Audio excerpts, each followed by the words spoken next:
ভাবে 1900 মোৰ চন তাৰিখবোৰ কাগজ নললে মোৰ দিগদাৰ হ'ব তথাপি সেই চোৱা সময় 1995 মানৰ ঘটনা প্ৰথম এটা বিহুগীত গাইছে ও জানমণি ঐ পছুৱা ফাগুনৰ তো বিহুগীতত প্ৰথম প্ৰৱেশ তাৰপিছত উজান প্ৰীতি বুলি এখন কেছেটত গাইছিলে ঐ জান ঐ আকাশখন ধুনীয়া নহয় দুভাগ ৰাতি ঐ নাচনি মোলৈ মনত পৰে নে কোনোবাই শুনিছেনে শুনিছে ন গতিকে তাৰপিছত তেখেতৰ বিহুগীতৰ জগতত বিচৰণ আৰম্ভ হ'ল গতিকে বিহু গীত যেতিয়া মানুহে লাহেকৈ তেতিয়া নুশুনা হৈছিল হিন্দী গীতৰ প্ৰতি মানুহৰ ধাউতি পাই গৈছিল সেই চোৱা সময়ত বিহুগীতক এটা নতুন জীৱন দিলে সেই এদিন দুদিনৰ কাৰণে নহয় তেখেতে যিখিনি বিহুগীত ৰেকৰ্ড কৰি থৈ গৈছে মই ভাবোঁ মই বিশ্বাস কৰোঁ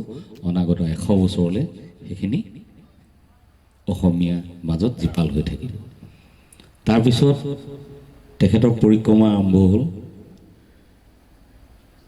অসমত সেই চোৱা সময়ত পূৰা অশান্ত পৰিৱেশ গাঁৱৰ ল'ৰাবোৰ ওলাই গৈছে এখন নতুন সংগ্ৰামৰ পম খেদি ঠিক সেইদৰে তেখেতসকলৰ কিবা কিবি ভুল ৰৈ গৈছে যাত্ৰা পথত নিজৰ মানুহকে হত্যা কৰা হৈছে সন্ত্ৰাসবাদ নিৰ্মূল কৰিবৰ বাবে শান্তিৰক্ষা বাহিনী মোতায়েন কৰা হৈছে অসমত ৰাষ্ট্ৰপতি শাসন দিয়া হৈছিলে বিভিন্ন ধৰণৰ কলা আইন জাপি দিয়া হৈছে এই ধুঁৱলি কৰি কুঁৱলী ভয়াৰ্ত পৰিৱেশৰ সময়ত অতি সাহসেৰে তেখেতে ৰাজ্যবাসীৰ ওচৰত থিয় দিছিলে আৰু তেখেতে গাইছিলে এটা কেছেটটোৰ নাম হ'ল মুক্তি সোণেৰে সজোৱা পূজা জহি খহি যায়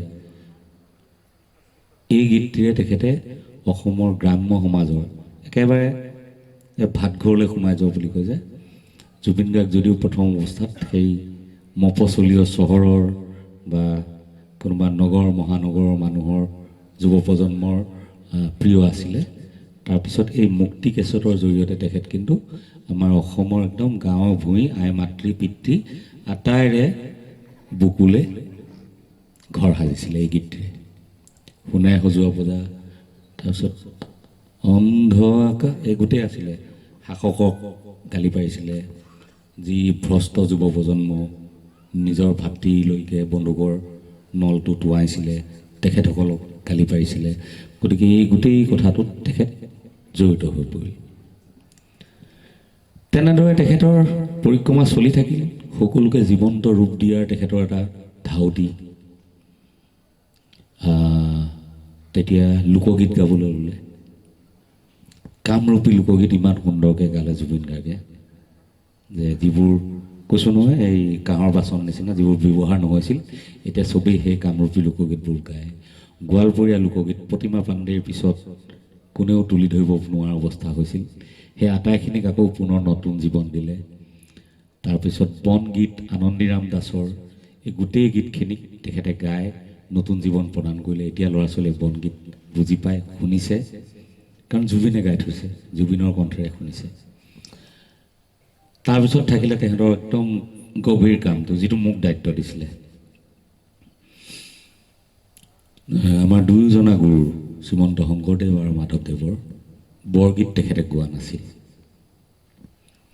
বৰগীত নোগোৱাৰ মূল কাৰণটো আছিল মই সুধিছিলোঁ কিয় গোৱা নাই কৈছে যে এবাৰ মাজুলীৰ পৰা মানে সত্ৰৰ পৰা মানুহ আহিছিল এটা গীতত কণ্ঠদান কৰোৱাবলৈ মই গোটেই ৰাতি গালোঁ কিন্তু কথাটো হ'ল মই তালখন বুজি পোৱা নাই কাৰণ তেখেতৰ বৰগীতৰ কোনো আনুষ্ঠানিক শিক্ষা নাছিল তালখন বুজি পোৱা নাই মোৰ বাৰে বাৰে ভুল হয় আৰু তেওঁলোকে ভুল হৈছে বুলি কয় মই গায়ে আছোঁ গোটেই ৰাতি গাই আছোঁ কিন্তু নহ'লগৈ কমপ্লিট আৰু তোমাৰ অসুবিধাটো তালখন বোলে হয় মই বোলে সেইটো দূৰ কৰি দিম দিয়া তেখেত মুম্বাইলৈ গুচি গ'ল গুচি যোৱাৰ পাছত মই কম্পিউটাৰত বহিলোঁ বহি গোটেই বৰগীতৰ যিকেইখন তাল আছে গোটেইকেইখন মই কম্পিউটাৰত ৱেষ্টাৰ্ণলৈ কনভাৰ্ট কৰিলোঁ কনভাৰ্ট কৰি মই সেইটো গোটেই ড্ৰামছ কৰিলোঁ ড্ৰামছৰ বুলটো তেখেতে ঠিকে বুজি পায় আৰু ড্ৰামছ কৰি শ্ৰীমন্ত শংকৰদেৱ আৰু শ্ৰীমন্ত মাধৱদেৱ বুলি, আৰু এখন ব্ৰহ্মা আৰু এখন বিষ্ণু, মুঠ 4খন কেছেট। 4খন কেছেট তেখেতৰ কণ্ঠেৰে বাণীবদ্ধ কৰিলোঁ। বাণীবদ্ধ কৰাৰ পিছত মই অসমলৈ ঘূৰাই আনি তাত আকৌ খোল বজোৱাই ড্ৰামছটো নাইকিয়া কৰি দিলোঁ। সেই সুন্দৰ ৰূপত আজি আপোনালোকে বৰগীত শুনি আছে। প্ৰথমে প্ৰণা বাজে যে জুবিন গাৰ্গৰ, এইখিনি গোটেইখিনি তেখেতৰ মানে যিটো হেৰি আছিলে, অসুবিধা আছিলে, সেইটো দূৰ কৰি মই গোৱালোঁ। আৰু আমাৰ কেইবাখনো সত্ৰ বেলেগ বেলেগ ন, সত্ৰভেদে সুৰবোৰ বেলেগ বেলেগ। পাছলৈ মই 2টামান এলবাম আমাৰ বৰপেটা সত্ৰৰ প্ৰভাত শৰ্মা ডাঙৰীয়াৰ সহায় লৈ, তৰালি শৰ্মাৰ পিতৃ প্ৰভাত শৰ্মা ডাঙৰীয়াৰ সহায় লৈ মই 2টামান বৰপেটা সত্ৰৰ সুৰত আৰু 16টা বৰগীত বাণীবদ্ধ কৰিলোঁ। সেই বৰগীতখিনিয়ে এতিয়া আকৌ নতুন জীৱন পালে। এতিয়া দশাৱতাৰ হওক, আমাৰ হেৰি হওক, তেজৰে কমলাৱতী গীতটি গোৱাবলৈ তেখেত যিহেতু উচ্চাংগ সংগীতৰ মানুহ আছিলে, গতিকে তেজৰে কমলাৱতী আমি যিটো শুনি আছোঁ বা ৰাতিপুৱাৰ সময়ত যিটো কণ্ঠত ভাল লাগে, ডক্টৰ ভূপেন হাজৰিকাৰ কণ্ঠত শুনিছোঁ আমি তেজৰে কমলাৱতী, দীপেন বৰুৱাৰ কণ্ঠত শুনিছোঁ। জুবিন গাৰ্গৰ কণ্ঠলৈ আনিবৰ কাৰণে মই খালি বহুত কষ্ট কৰিবলগীয়া হৈছিলে। মই সম্পূৰ্ণ 2 মাহ আছোঁ মুম্বাইত ৰাতি গাবলৈ লয়। বোলো ৰাতি তোমাৰ মাতটো ইমান ওখ হৈ থাকে, এই গীতটো ভাল নালাগিব, আমেজটো নাহিব, কেতিয়া গাম? বোলো তুমি কেতিয়াবাতো মনে মনে কোনোবা দিনা সাৰ পাই যাবা ন, ৰাতিপুৱা মোক উঠাই দিবা আৰু ৰেকৰ্ড কৰিম। সঁচাকৈ এদিন মোৰ আহিবৰ হৈছে অসম, এদিন সাৰ পালে 4টামান বজাতে সাৰ পালে পুৱা। ৰেকৰ্ডিষ্টটো তেখেতৰ খোলখালী ভূপেশ, তাক উঠালোঁ, সি একদম নাক মাৰি শুই আছে। উঠাই বোলো ব'লা ৰেকৰ্ড কৰোঁ। জুবিনে কৈছে ৰ'বা ব্ৰাছ কৰি লওঁ। মই বোলো এইটো গানত ব্ৰাছ কৰিব নালাগে, তুমি প্ৰভু ভগৱন্তক ভাবা আৰু চিধা মাইকত বহা, তোমাৰ মাতটো যিমানে গোটা পাম মই সিমানে ভাল পাম। সেইধৰণে সেই গীতটি বাণীবদ্ধ কৰা হ'ল। সেইটো নহ'লে জুবিন গাৰ্গে কেতিয়াও গাব নোৱাৰিল। বাজা হওক, তেখেতৰ কণ্ঠই এই যে কৈছোঁ, বিজ্ঞানতো যেনেকৈ 100 বছৰ আগুৱাই নিবলৈ কোনোবা এজন আহে আমাৰ মাজলৈ, তেখেত যোৱাৰ পিছত অনুভৱ কৰিছোঁ যে তেখেত সেইকাৰণে আহিছিল, সেই উদ্দেশ্যেৰে আহিছিল যে আমাৰ যিমানবোৰ অব্যৱহৃত বাচন বৰ্তন আছে তাক যাতে ৰাইজক পুনৰ ব্যৱহাৰ কৰিবলৈ উৎসাহী কৰিব পৰা যায় 100 বছৰলৈ।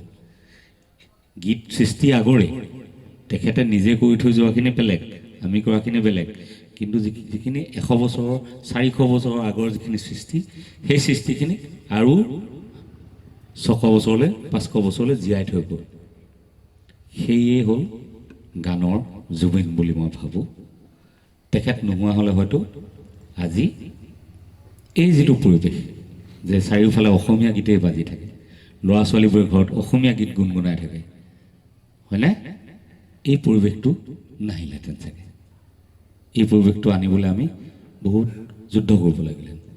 আৰু ক'ৰবাত আমুক যেনেকৈ এতিয়া কয় যে পাৱাৰ লুমৰ গামোচা নিপিন্ধো আমি আমুক দিব লাগিব, এই ধৰণৰ ধৰ্ণা সংস্কৃতি তেওঁ হেৰি কৰা নাছিল।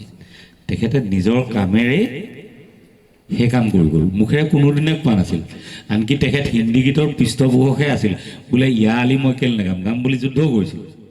কিন্তু তেওঁ কামেৰে কিন্তু আচলতে অসমীয়া গীতক একেবাৰে নতুন সঞ্জীৱনী দি গ'ল। গতিকে সেই সূত্ৰে মই ভাবোঁ গানৰ জুবিনক ইমানখিনিতে সামৰিব নোৱাৰোঁ। গানৰ জুবিন আৰু দিশ আছে, সেইটো হ'ল আমাৰ যিমানবোৰ জনগোষ্ঠীয় ভাষা, অসমৰ কোনো কণ্ঠশিল্পীয়ে সেই ভাষাবোৰত গীত গোৱা নাছিল। জুবিন গাৰ্গ প্ৰথম এনেকুৱা শিল্পী যি মিচিঙৰো শ্ৰেষ্ঠ কণ্ঠশিল্পী, যি বড়োৰ শ্ৰেষ্ঠ কণ্ঠশিল্পী, যি ৰাভাৰ শ্ৰেষ্ঠ কণ্ঠশিল্পী, যি অৰুণাচলৰ আদি জনগোষ্ঠীৰ শ্ৰেষ্ঠ কণ্ঠশিল্পী, যি নিচি জনগোষ্ঠীৰ শ্ৰেষ্ঠ কণ্ঠশিল্পী, যি আপাতনিৰ শ্ৰেষ্ঠ কণ্ঠশিল্পী। আপোনালোকে শুনিলে আচৰিত হ'ব, মণিপুৰৰ শ্ৰেষ্ঠ, মানে সকলোতকৈ জনপ্ৰিয় গীতটি জুবিন গাৰ্গৰ কণ্ঠ। অকল অসমৰ নহয়, উত্তৰ পূৰ্বাঞ্চলৰ তথা আমাৰ যিমানবোৰ জনগোষ্ঠীয় জাতি জনগোষ্ঠী আছে আটাইৰে গীত তেখেতৰ কণ্ঠতেই সকলোতকৈ জনপ্ৰিয় হৈছে। মিচিংসকলৰ সকলোতকৈ জনপ্ৰিয় ঐনিতম গীতা কোনে গাইছে? জুবিন গাৰ্গে। মিচিঙৰ সকলোতকৈ জনপ্ৰিয় চিনেমাখনৰ গীত কোনে গাইছে? জুবিন গাৰ্গে। এতিয়া হাগ্ৰামা মহিলাই ডাঙৰীয়া যে সেইদিনা ইমান ডাঙৰকৈ অনুষ্ঠান পাতিছে কিয়? কোনো বড়ো কণ্ঠশিল্পী ইমান জনপ্ৰিয় নহয় যিমান জনপ্ৰিয় জুবিন গাৰ্গ বড়োলেণ্ডত। বড়ো ভাষাৰ অন্ততঃ 150টামান গীত গাই থৈ গৈছে নেকি। আৰু জুবিন গাৰ্গৰ নিজৰ যিমানবোৰ গীত আটাইবোৰ বড়ো ভাষালৈ ট্ৰেন্সলেট কৰা হৈছে আৰু গোটেইবোৰ জুবিন গাৰ্গে গাই থৈ গৈছে, সেইখিনিও গাইছে। কিন্তু তাৰ আগতেও বড়ো চিনেমা বড়ো এলবামৰ কাৰণে অজস্ৰ গীত গাইছে। ঠিক সেইদৰে ৰাভা জনগোষ্ঠীৰ লুপ্তপ্ৰায় গীত তেখেতে ৰাইজৰ মাজলৈ উলিয়াই আনিছে। তিৱা জনগোষ্ঠীৰ লুপ্তপ্ৰায় গীত তেখেতে ৰাইজৰ মাজলৈ উলিয়াই আনিছে। আনকি টাই আহোমসকলৰ গীতো তেখেতে গাইছে সেই ভাষাত। যদিও আমাৰ ইয়াত টাই আহোমসকলে নিজকে টাই আহোম বুলি নধৰে, আৰু কিন্তু এটা গ্ৰুপ আছে তেওঁলোকে সেইটো চেষ্টা কৰি থাকে তেওঁলোকৰ অৰিজিনেল কালচাৰটো ৰাখিবলৈ। সেই গীতটিও জুবিন গাৰ্গেই গাইছে। মানে সকলোৰে প্ৰত্যেকটো গীতক মানে নতুনকৈ জীৱন দি যোৱা কামটো তেখেতে কৰি গ'ল গীতৰ মাজেৰে, তেখেতৰ কণ্ঠৰ মাজেৰে, আৰু যি কাৰণে তেখেত অসমলৈ আহিছিল। আৰু তাৰপিছত তেখেতে এটা খুব ভাল কাম কৰি থৈ গৈছোঁ বুলি ভাবিলে, কিন্তু অসমীয়াই স্বীকৃতি দিয়া নাই এতিয়ালৈকে। সেইটোত বিতৰ্ক চলিল। তেখেতে অসম সংগীতটোক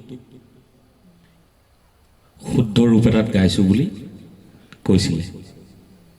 সেইচোৱা সময়ত তেখেতৰ যুক্তিটো সঁচা যেন লাগিলেও কিন্তু সামগ্ৰিকভাৱে সমাজে বা সাহিত্য সভাই তেখেতৰ যুক্তিটো মানি লোৱা নাছিল। কিন্তু তেখেতে সেই অসম সংগীতক এটা অপূৰ্ব মাত্ৰা প্ৰদান কৰি গৈছে। এতিয়া মই ভাবোঁ সাহিত্য সভায়ো নতুনকৈ চিন্তা চৰ্চা কৰক, কাৰণ কদমকলিখন বিচাৰি পোৱা গৈছে।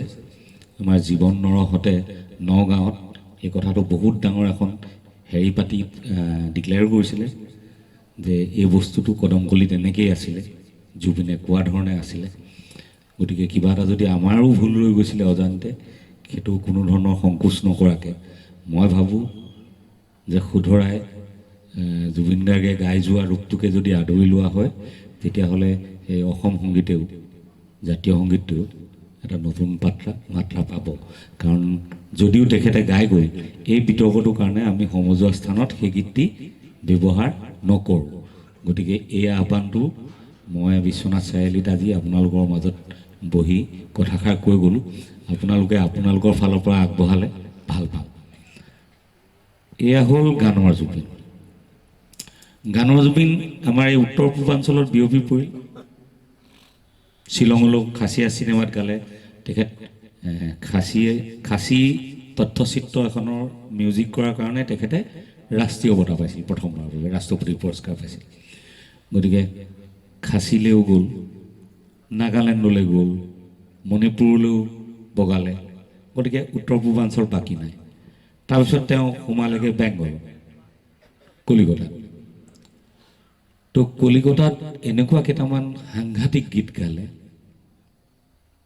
যিকেইটা গীত গোৱাৰ পিছত আৰু কলিকতাত আৰু জুবিন গাৰ্গৰ বাহিৰে বেলেগ এটা কণ্ঠ নিবিচৰা হ'ল মানুহে। পিছত বেংগলৰ গোটেই প্ৰডিউচাৰ ডাইৰেক্টৰ আহি গুৱাহাটীত ভিৰ কৰে। তো জুবিন গাৰ্গ ডাঙৰীয়াৰ কণ্ঠই কলিকতা ভেদ কৰিলে। কলিকতাৰ নৱপ্ৰজন্মৰ যিমানকেইজন অভিনেতা আছে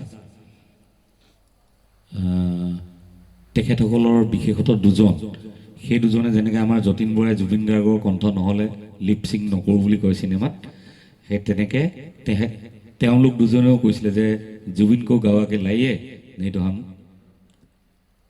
कंफर्टेबल नहीं है इस मूवी में। तो प्रोड्यूसर डायरेक्टर आহি ইয়াত 15 দিন 20 দিন থাকি লৈ জুবিনক গানকেইটা গোৱাই লৈ যাবলগীয়া হয়। কলিকতা ভেট কৰিলে। তাৰপিছত আহিল আমাৰ চাহ জনগোষ্ঠীয় ভাষাৰ গীত। সেইটো প্ৰথম আৰম্ভ হৈছিল চম্পা বুলি এখন কেছেট কৰিছিলোঁ মই। তাৰপিছত হিৰো বুলি এখন চাহ জনগোষ্ঠীয় কেছেট, তাৰপিছত শেষৰটো তেখেতৰ জনপ্ৰিয় গীত একাদশী ৰাতিয়া। গতিকে এই গোটেই গীতবোৰৰ জৰিয়তে তেখেত কলিকতা পাৰ হৈ ঝাৰখণ্ড, ৰাঁচী, ছোটনাগপুৰ, এই আটাইবোৰ, আনকি বাংলাদেশ তালৈকে গুচি গ'ল তেখেতৰ কণ্ঠ। তাৰপিছত ইয়া আলি বুলি যিটো গীত গালে বা এনেকুৱা বলিউডত, সেইকেইটা গীতেতো আৰু গোটেই পৃথিৱীতেই তেখেতৰ কণ্ঠটোক জনপ্ৰিয় কৰিলে। কিন্তু হয়, দুখ থাকি গ'ল, তেখেতক জুবিন হিচাপে কিন্তু আমি যিমান চিনি পালোঁ, কলিকতাই যিমান চিনি পালে, উত্তৰ পূৰ্বাঞ্চলে যিমান চিনি পালে,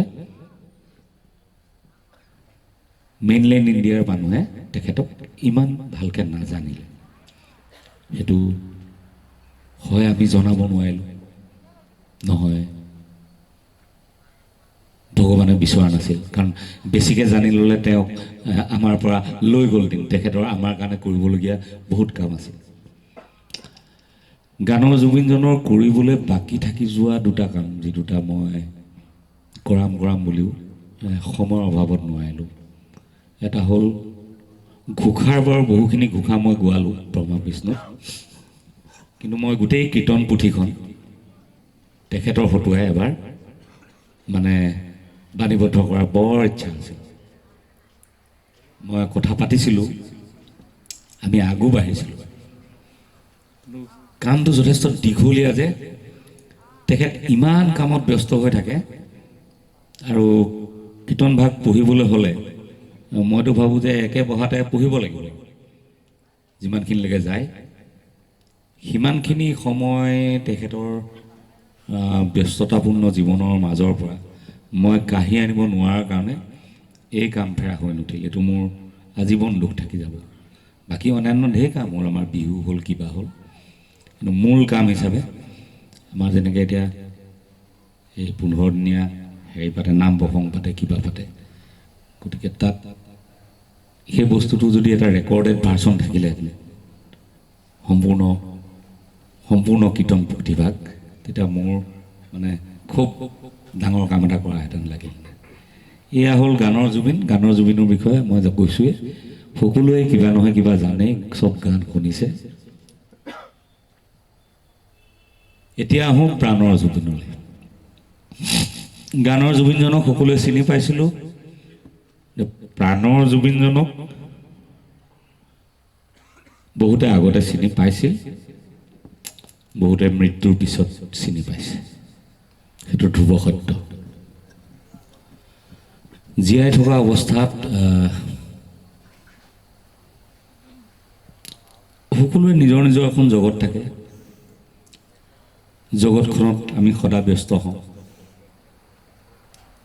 গতিকে তাৰ বিষয়ে খুব গভীৰভাৱে ভবা নাযায়।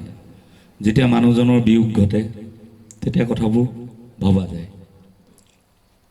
সেই কথাটো আদিতেও সত্য আছিল, আজিও সত্য, ভৱিষ্যতলৈও হয়তো সত্য হৈ থাকিব। জীৱিত কালত মানুহজনক গানৰ জুবিন বুলিয়ে ভাবি থকা হ'ল। গতিকে যিমান আলোচনা সমালোচনা হ'ল তেখেতৰ গানৰ আৰু তেখেতৰ স্বভাৱৰ, এই দুটা কথাৰে আলোচনা হ'ল। প্ৰাণৰ জুবিনজনৰ বিষয়ে একেবাৰে আলোচনা নহ'ল। আমি বহু বছৰ একেলগে পাইছিলোঁ কাৰণে প্ৰাণৰ জুবিনজনক চিনি পাইছিলোঁ। সেইকাৰণে যিমান ডাঙৰ জনৰূপ নহওক লাগে তেখেতৰ বিৰুদ্ধে, আমি সুৰতে সুৰ মিলাই কোনোদিনে কেতিয়াও কস্মিক কালেও তেখেতৰ কথাটোৰ প্ৰতি কোনো ধৰণৰ বিৰূপ মন্তব্য ৰখা নাছিল। আলোচনা কৰিছিলোঁ তেখেতৰ ওচৰত গৈ যে এই ঘটনাটো কিয় হ'ল, কিন্তু বিৰূপ মন্তব্য কোনোদিনে ৰখা নাছিল। এবাৰ বিশ্বনাথ চাৰিআলিত এনেকৈ মাইক এটা দলি মাৰি দিছিল মঞ্চৰ পৰা, মনত আছেনে আপোনালোকৰ? মানে নাজানিলেও খবৰটো অন্ততঃ শুনিছিলে, হয় নাই? তো সেই কথাটোলৈ মানে সাংঘাতিক সমালোচনাৰ সন্মুখীন হৈছিল। আৰু তেতিয়া মোটামুটি এই মিডিয়া আহি গৈছিল, এই ভাস্কৰহঁতৰ নিচিনা ন। ভাস্কৰ, মই গমো নাপাওঁ, মই ৰাতিপুৱা শুই উঠিছোঁ, উঠিয়ে দেখিছোঁ ঘৰৰ মুখত মানে এক জাক কেমেৰা চেমেৰা লৈ কি হ'ল মানৱদা বৰ ডাঙৰ ঘটনা নহয় কালি জুবিন দাই এনেকৈ মঞ্চৰ পৰা মাইকটো দলিয়াই দিলে নহয় মই গম নাপাওঁ মইতো শুলো এতিয়া উঠিছোঁ কেতিয়া ঘটনা বোলে কালি ৰাতি গম নাপাওঁ এতিয়া আপোনাৰ মতামত লাগে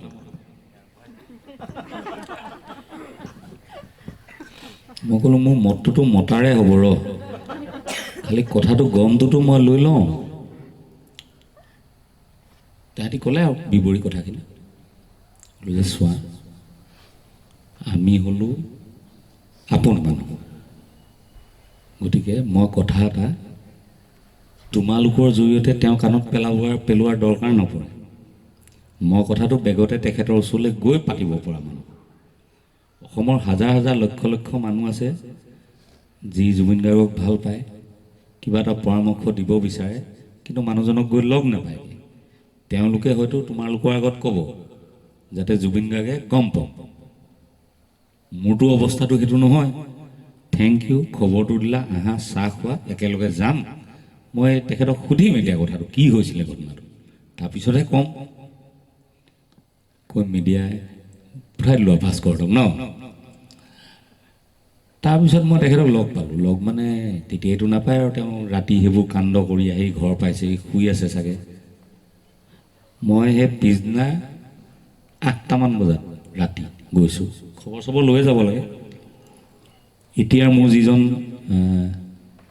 চালক তেখেত তেতিয়া জুবিনদাৰ চালক আছিল গতিকে তাকে মই সাধাৰণতে ফোন কৰোঁ তাৰ নামটো মই ছেভ কৰি থোৱা আছে এতিয়াও আছে সমীৰণ গাৰ্গ জুবিন গাৰ্গক নাপালে মানে মই তাকে ফোন কৰোঁ সমীৰণ আঁচনিও চেয়াৰ দেখুৱাই দে উঠি দিয়া চবকে চিনাকি হৈ দে চবেই চিনি পায় অঁ ই মোটামুটি 22 বছৰ আছে আমাৰ দুটাৰ লগত বাৰু সমীৰণকে ফোন কৰিবলৈ দাদা ক'ত আছে বোলে দাদা আমুকত আছে ঠিকে আছেনে বোলে ঠিকে আছে তো মই গৈ আছোঁ বোলে আহি যাওক গ'লোঁ গৈ লগ পালোঁ মানুহ চানুহ আছে কোনোবা কোনোবা তেখেতৰো খুব মানে এই গোটেই কণ্ট্ৰভাৰ্চি যেতিয়া হয় মানুহটো মানে বিৰাট খং উঠে ভিতৰত কাকো নকয় মই গৈ সুধিলোঁ কি কৰিলা সেইটো বোলে কি কালি কিবা এনেকৈ শুনিছোঁ নহয় মই সেই গামোচাখন দলি মাৰি দিছিলোঁ কিবা এটা কথা মাইকটো গুচি গ'ল তাৰপিছত অলপ বোলে ধৰিও আছিলে কৈছে আৰু চিধা কথা দলিয়াইছিলে কিবা গামোচাখন লগত মাইকটো গুচি গ'ল ঘটনাটো আছিলে সিমান সেইটোক লৈতো বহুত ডাঙৰ হ'ল মই বোলো নহয় তুমি যি কৰা নকৰা কাৰণ এই মাইকটো হ'ল এটা মাধ্যম যেনেকৈ তোমাৰ ডিঙিটো এটা মাধ্যম গতিকে ডিঙিটোৰে ওলালে গানটো ভাল হৈ যায় বেয়া গান এটাও ভাল হৈ যায় ঠিক সেইদৰে সেইকাৰণে তোমাক আমি ভাল পাওঁ একেদৰে মাইকটো নহ'লে তুমি গোৱা গীতটো শুনা পাবনে নাপায় ইও এটা মাধ্যম গতিকে ইয়াকো বহুত মানুহে সন্মান কৰে গতিকে তোমাৰ পৰা সেই সন্মান হানি হোৱাটো কোনো বিচৰা নাই মোৰ লগত এনেকুৱা যুক্তি তৰ্কলৈ আহিলে মানে তেখেতে বেলেগ লাইন লৈ লয় সদায় চাটকৈ চকীখন ঘূৰাই সুধিলে তই মৰাৰ পিছত তোক কিমান দিনলৈ মনত ৰাখিব ফাৰ্ষ্ট কুৱেশ্যন আনএক্সপেক্টেড কুৱেশ্যন তো মই ক'লোঁ কিমান দিনলৈ মনত ৰাখিব সবাহ শ্ৰাদ্ধ তাৰপিছত খুব বেছিকৈ বেছি বছৰীয়া শ্ৰাদ্ধ তাৰপিছত ল'ৰা ছোৱালীকেইটাৰ যদি দুপইচা থাকে যদি প্ৰতিষ্ঠিত হয় তেতিয়া বাপেকৰ সোঁৱৰণিত বুলি নিজে টকা পইচা খৰচ কৰি কিবা এটা পাতিব মানুহ মাতিব তেনেকৈ যিমান বছৰলৈ আৰু কিমান দেৰি ৰ'লে মোক কিমান দিনলৈ মনত ৰাখিব এইটো পজ কিন্তু গম পাইছোঁ খং উঠিছে মই তেতিয়া গম পাই গ'লোঁ এতিয়া কমকৈ ক'লেতো দিগদাৰ আছে মোৰ তো বহাই ক'লেনো কিমান বহাই ক'ম মই তোমাক 100 চেঞ্চুৰী 100লৈকে মনত ৰাখিবই তেতিয়া কৈছে গানে মোক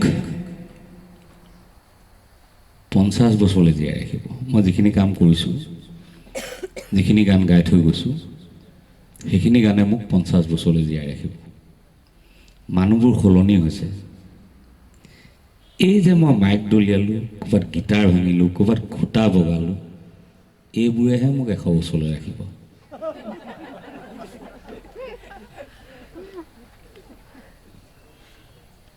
মানুহে মোৰ গানৰ চৰ্চাতকৈ এইবোৰৰ চৰ্চা কৰিবলৈ বেছি ভাল পায়, কাৰণ মোৰ গানৰ চৰ্চা কৰিবলৈ ইমান গুণী মানুহ অসমত সদায় নাথাকে। এইবোৰ জোতা দুপাত পিন্ধিছিলোঁ বেলেগ বেলেগ, এইবোৰ চৰ্চা কৰিবলৈ ইমান গুণ নালাগে মানুহ। এইবোৰ সকলো মানুহে চৰ্চা কৰিব পাৰিব, আৰু এইবোৰেহে মোক জীয়াই ৰাখিব। গতিকে সেইটো তেখেতৰ কোৱা। গতিকে তেখেত সেই আটাইবোৰ কথাৰে মানুহৰ প্ৰাণে প্ৰাণে সোমাইছিল, সোমাই এনেকুৱা এটা ৰূপ পাইছিল যিহেতু বহু মানুহে, বহু বিজ্ঞ মানুহে কল্পনা কৰিব পৰা নাছিল। আনকি জুবিন গাৰ্গৰ নশ্বৰ দেহ লৈ যেতিয়া অনা হৈছিল, তেতিয়া গভৰ্ণমেণ্টৰ এষ্টিমেট আছিল 45,000-ৰ পৰা 50,000 মানুহ জমা হ'ব। কিন্তু তেখেতে যে সকলোৱে প্ৰাণত ঘৰ সাজিছে, এই যে 10 লাখৰ পৰা 12 লাখ মানুহ জমা হৈ যায় এনেকুৱা এটা পৰিৱেশ অসমত, সেইটো কোনেও কল্পনা কৰা নাছিল। 7 দিনলৈ যে কোনো খোৱা বোৱা নকৰিছিল। এতিয়াও যে পুৰণি বন্ধুবোৰে, মোৰ এইটো এয়াৰটেল মোবাইল, মোৰ এটা BSNL মোবাইল আছে, ৰাতি 12টা বজাত এতিয়া তাক নাপায় কাৰণে মোক ফোন মাৰে গোটেইবোৰে, আৰু ফোন মাৰি কান্দে। সেইটো কিয় হৈছিল? এইটো অকল গানৰ কাৰণে হৈছিল নে? পচিবল নহয়। তেনেকুৱা গান গোৱা জনপ্ৰিয় মানুহ পৃথিৱীত বহুত আছে। জুবিন গাৰ্গে হয়তো সকলোৰে লগত হৃদয়ৰ এটা কানেক্টিভিটি স্থাপন কৰিছিল, সংযোগ স্থাপন কৰিছিল, যাৰ কাৰণে এইটো হ'বলৈ পাইছে।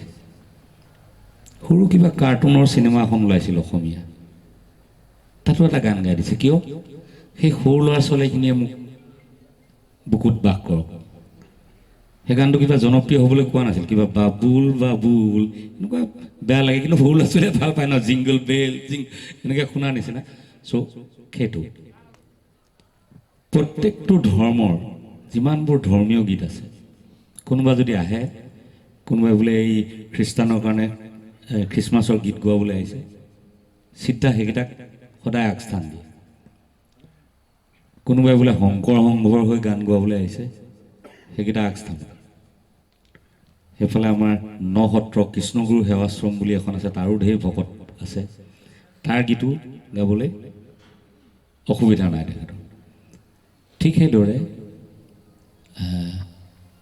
আমাৰতো নিজৰ যিখিনি আছে পৰম্পৰাগত, সেইখিনিতো গাই সাং কৰিলে গোটেইখিনি। তাৰ উপৰি যিমানবোৰ পন্থ আছে, এই গোটেইবোৰ পন্থৰ কাৰণে তেখেতে গীত গালে। গতিকে এজন মানুহক যেতিয়া ৰাতিপুৱা আৰতিৰ সময়ত কাষত পোৱা যায়, তেজৰ কমলাপতি বা কিবা বৰগীত এটা বা কিবা নাম এষাৰ,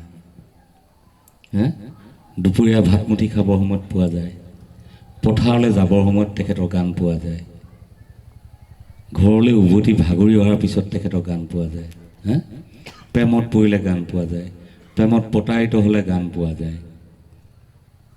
আটাইবোৰ সময়তে যে ল'ৰা ছোৱালীবোৰে তেখেতক পাই থাকিলে, সেই পাই থকা মানুহটো বুকুৰ কিমান গভীৰলৈকে শিপাই গৈছিলে, সেইটো লাহে লাহে অনুভৱ কৰিলে।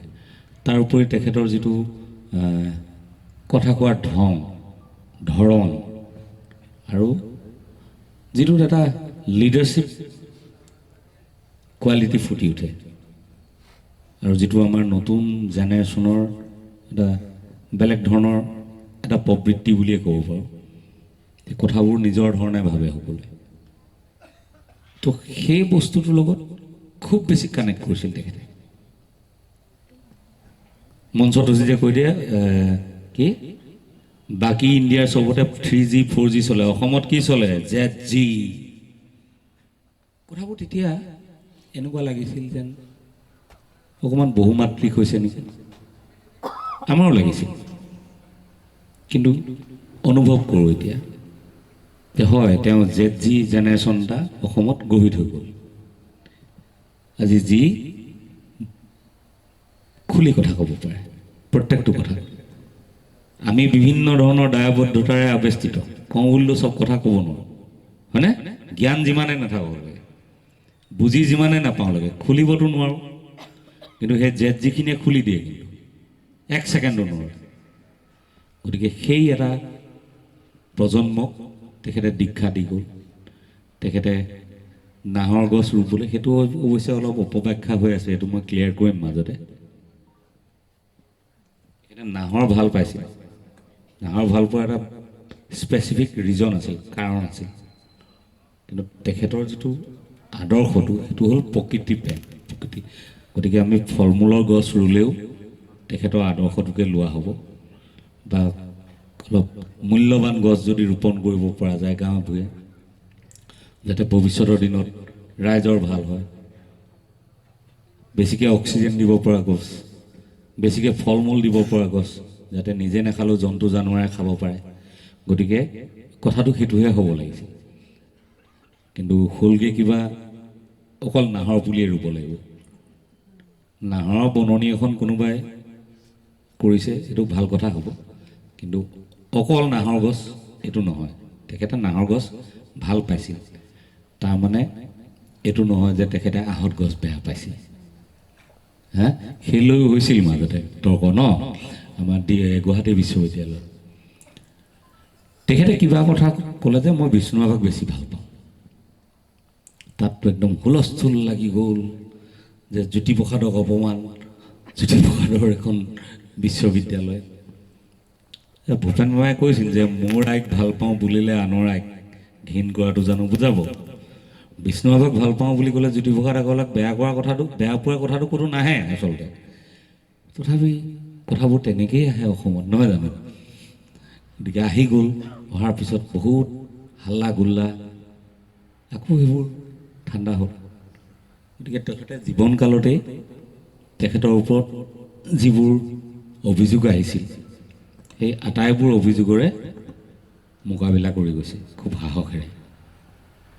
গতিকে এতিয়া আৰু নতুনকৈ ক'বলগীয়া নাই, কিন্তু এই প্ৰাণৰ জুবিনজনৰ মূল কথাকেইটা কৈ দিছোঁ, মূল কথা। আমি যেতিয়া একেলগে ফাংচন কৰিবলৈ যাওঁ, গোটেই দীৰ্ঘ দূৰত্ব অতিক্ৰম কৰি যাওঁ। আমি শদিয়াৰ পৰা ধুবুৰীলৈকে এটা যাত্ৰা আৰম্ভ কৰিছিলোঁ, জুবিন মানসৰ যাত্ৰা বুলি। এখন CD ওলোৱা কথা আছিল, সেইখন আছে, এতিয়া উলিয়াম চাগে। সেই গোটেই যাত্ৰা পথত আমি বহুত এক্সিডেণ্ট, ৰোড এক্সিডেণ্ট পাওঁ। দিনৰ ভাগত আমি আহোঁ, গোটেই ৰাতি শুই থাকোঁ, ফাংচন কৰি আহি কওঁ, আবেলি 2মান বজাত আমি ওলাই দিওঁ নেক্সট যিটো ঠাই। মোৰ এখন আইকন কলা গাড়ী আছিল আৰু এখন স্কোডা আছিল, এই সমীৰণে চলে। দুখন গাড়ী লৈ একদম ওলাই যাওঁ, আৰু আমাৰ গতিটো অলপ তীব্ৰ আছিল। বাৰু যা হওক, সেইটো ক'ব নাপায়। বাটত আমি তেনেকুৱা ঢেৰ এক্সিডেণ্ট পাওঁ। আৰু মই বহু মানুহ দেখিছোঁ, ইচিচ ক'ব পাৰে। জুবিন গাৰ্গকে মই প্ৰত্যক্ষ এজন মানুহ দেখিছিলোঁ, য'তে দেখে নহয় চিধা গাড়ী ৰখাই অকণমান চাব এম্বুলেঞ্চ আহিছে নি, দেৰি হ'ব নেকি। যদি দেখে যে দেৰি হ'ব, তেওঁ কি পিন্ধি আছে সেইটোলৈ নাচায়, চিধা উঠাই গাড়ীত বহাই একদম হস্পিটেল নি ব্লাড শ্লাড এৰেঞ্জ কৰি তাৰপিছত ড্ৰেছ চেঞ্জ কৰি আমি আকৌ যাওঁ। সেইটো মই কৈছোঁ বহুত কম মানুহ আছে এইটো। ইনফেক্ট কোনোবা ডক্টৰ হ'লেও নিজৰ বেলেগ কামত গৈ থকাৰ পাছত বেলেগ এটা কাম যিমান মানৱতাবাদী হ'লেও তেখেতে কৰিবলৈ কিন্তু অকণমান হ'লেও চিন্তা কৰে, মানে যে এইটো হ'ব নেকি, আৰু গাড়ী চাই আহিব নেকি, মানে গা এৰা দিবলৈ অলপ হ'লেও চিন্তা কৰে প্ৰত্যেক মানুহে। সেইটো মই দেখিছিলোঁ, তেখেতে 1 ছেকেণ্ডো তাৰ পৰা আঁতৰি নাহে দেই, এইটো কথা। 2 নম্বৰ কথা দেখিছিলোঁ, এতিয়া কয় যে দুখীয়া দৰিদ্ৰক বহুত সহায় কৰিছিলে, কিবা কৰিছিলে। কিছুমান কথা বেছিকৈ কোৱা হয়, কিছুমান কথা কমকৈ কোৱা হয়। মই আচল কথাটো কৈছোঁ, জুবিন গাৰ্গ কুবেৰৰ পুতেক নেকি? কুবেৰৰ পুতেকটোতো নহয়। হাতত এইখিনি পইচা থয় তেওঁ কোনোবাই বিচাৰিব বুলি সেইখিনি মানে সেই পিছ নিশা গান গালে যিখিনি পইচা পাই যায় থৈ দিয়ে আগৰ পৰাই দি থৈ যায় পকেটতে থাকে আৰু ৰাতিপুৱা শুই উঠে দেখে যে কোনোবাই MLA ওচৰত ৰৈ থকা নিচিনাকৈ মানুহ তেখেতৰ তাতো লাইন বাই থাকে কাৰোবাৰ কিবা পটককৈ মনত পইচাখিনি আছিল নহয় সেইখিনি মুঠতে দি দিলে আৰু তাতে ঠগিবলৈ অহা মানুহো বেছি বুজিছে নাই এনেই কয় পুতেকৰ গা বেয়া বুলি লৈ গুচি যায় সেইখিনি সময়তে নিয়ে কিন্তু বাকী আমাৰ যিখিনি লগ বন্ধু বা কাৰোবাৰ বিপদ আপদ হ'লে তেখেত সদায় আগৰণুৱা আছে কাৰোবাৰ চিকিৎসাৰ কাৰণে পইচা লাগে মই দিম তহঁতি কিবা কৰিছ ক'তো জীৱনত না কৈ পোৱা নাই ফটকৈ যেনিবা ক'লোঁ কোৱা হ'ল যে এই বানপানীৰ কাৰণে কিবা এটা কৰোঁ ওলা মানুহটো চবতে ওলায় কিবা কৰিব পাৰোঁ ন কোনোবাই ক'লে যে ফুটবলটো অলপ উঠাব লাগে ওলা লেটেং পেটেংকৈ সেই টিম এটা লৈ ক'ৰবাত ডিফু কাৰ্বি আংলং ক'ৰবাত গৈ খেলিবই কিবা হওক নহওক মানুহটো কিন্তু ওলাই দিবই সেইটো বৰ ডাঙৰ কথা বুজিছেনে মই পিছত এনেই ভাবোঁ সি কিন্তু ওলাই কিন্তু দিয়ে দেই কেনেকৈ ওলাই নাযাওঁ নানান সমস্যা নানান কাম তাৰ মাজতো যে ফুটবল খেলিবলৈ ওলাই দিব পাৰে ধেমালি কথা নেকি বাছ এখনত উঠি আৰু গোটেইকালৰ লগত ক'ত আছা মই ডিফুত আছোঁ কেইদিন হয় 2খন খেল আছে নহয় বোলো বাহ মাৰ নাই হৈ গ'ল তেখেতৰ এটা সপোন আছিল যে অসমৰ এই ISLৰ কাৰণে এটা টীম কৰিম আৰম্ভ কৰিছিলোঁ তেওঁলোকে কিবা কিবি কাৰণত হৈ নুঠিল আৰু অসমীয়া ল'ৰাবোৰে খেলিব মানে চব অসমীয়া ল'ৰাই খেলিব সেয়া এই আটাইবোৰ কথাই ধৰি লওক ফুটবল খেলা ল'ৰাখিনিকো তেওঁ সেইধৰণে আনিলে নিজৰ কাষলৈ গানেৰে নহয় গানৰ বাহিৰৰ পৃথিৱীখন কথা কৈছোঁ গানৰ বাহিৰৰ যিখন পৃথিৱী সেইখন পৃথিৱীত তেখেতে তেনেবোৰ কৰ্মৰ দ্বাৰাই মানে ৰাইজৰ ওচৰ চাপি সকলো কথাতে অসমৰ প্ৰতিটো সমস্যা এজন জনপ্ৰিয় মানুহৰ বা সকলো স্তৰৰ মানুহৰ মাজত সমান গ্ৰহণযোগ্যতা থকা মানুহ এজনৰ খুব বেছি ক্লিয়াৰ পলিটিকেল বা ছ'চিয়েল ভিউ ছ'চিয়েলি ৰাখিব পৰাৰ সক্ষমতা নাথাকে ইটছ ভেৰি ৰেয়াৰ আজি শ্বাহৰুখ খান ছালমান খানতে নিজৰ পলিটিকেল বা ছ'চিয়েল ভিউটো ছ'চিয়েলি ৰাখিব পৰা নাই ব্যক্তিগত স্তৰত হয়তো কাৰোবাক কয় ইন পাব্লিক ডমেইন পাব্লিক ফৰামত কোনেও ক'ব পৰা নাই কিন্তু আমাৰ অসমৰ ক্ষেত্ৰত আমি যিমানকে পাইছোঁ মানে যাৰ আগমন এটা শতকলকেজাত নোহোৱা ব্যক্তি আমি প্ৰথম যদি কওঁ আমাৰ গুৰু দুজনাৰ কিন্তু আইডিঅ'লজি পলিটিকেল যিটো তেওঁলোকৰ সামাজিকভাৱে কৈ থৈ যোৱা কথা কোনো লোকঢাক নাই যদিও নৱবৈষ্ণৱ ধৰ্ম আমাৰ প্ৰচাৰ কৰিছিলে কিন্তু আমাৰ বৈষ্ণৱ ধৰ্ম উত্তৰ প্ৰদেশৰ হিন্দু ধৰ্মৰ লগত নিমিলে আমাৰ ইয়াত জাত পাতৰ কথা অনা নাছিল তেতিয়া দিনতে যিমানবোৰ সংস্কাৰ কৰি আমাৰ নৱবৈষ্ণৱ ধৰ্মক প্ৰতিষ্ঠা কৰা হৈছিল যিমানখিনি যুঁজ বাগৰ কৰি প্ৰতিষ্ঠা কৰিছিল গতিকে সেইটো ভাবিলে এতিয়াও আচৰিত হ'ব লাগে যিটো বস্তু এতিয়াও উত্তৰ প্ৰদেশ বিহাৰ নিচিনা ঠাইত হিন্দু ধৰ্মৰ পৃষ্ঠভূমি তাত এতিয়াও বৰ্তি আছে সেই গোটেইবোৰ তেতিয়া দিনতে তাহানি দিনতে সেইবোৰেই গৰকী কাশী বৃন্দাবন মথুৰা ঘূৰিয়েই শ্ৰীমন্ত শংকৰদেৱে যি নৱবৈষ্ণৱ ধৰ্ম আমাৰ মাজলৈ আনিলে তাত কিন্তু আমাৰ এইবিলাক বস্তু তেতিয়া দিনতে নাইকিয়া কৰি থৈছে হয়নে ঠিক সেইদৰে তাৰ পাছত যদি আমি চাওঁ জ্যোতিপ্ৰসাদ আগৰৱালা বা বিষ্ণু ৰাভা দুয়োগৰাকী শিল্পীৰে নিজৰ যিটো আইডিঅ'লজি যিটো ষ্টেণ্ড সেইটো একদম পানীৰ নিচিনা পৰিষ্কাৰ ইয়াত কোনো লোকঢাক নাই তাৰপিছত আমি পালোঁ ভূপেন মামাও তেনেকুৱা গতিকে তেওঁৰ যি আদৰ্শ যি স্থিতি সেয়া গানৰ জৰিয়তে প্ৰকাশ কৰিছে জাতিটোৰ যেতিয়া সংকট আহিছে জাতিটোৰ লগত থিয় হৈছে কি আলফা আন্দোলনৰ সময়ত হওক, কি ছাত্ৰ আন্দোলনৰ সময়ত হওক, কি ৬২ আন্দোলনৰ সময়ত হওক, প্ৰত্যেকটো মুহূৰ্ততে জাতিটোৰ লগত থিয় দিছে। ঠিক সেইদৰে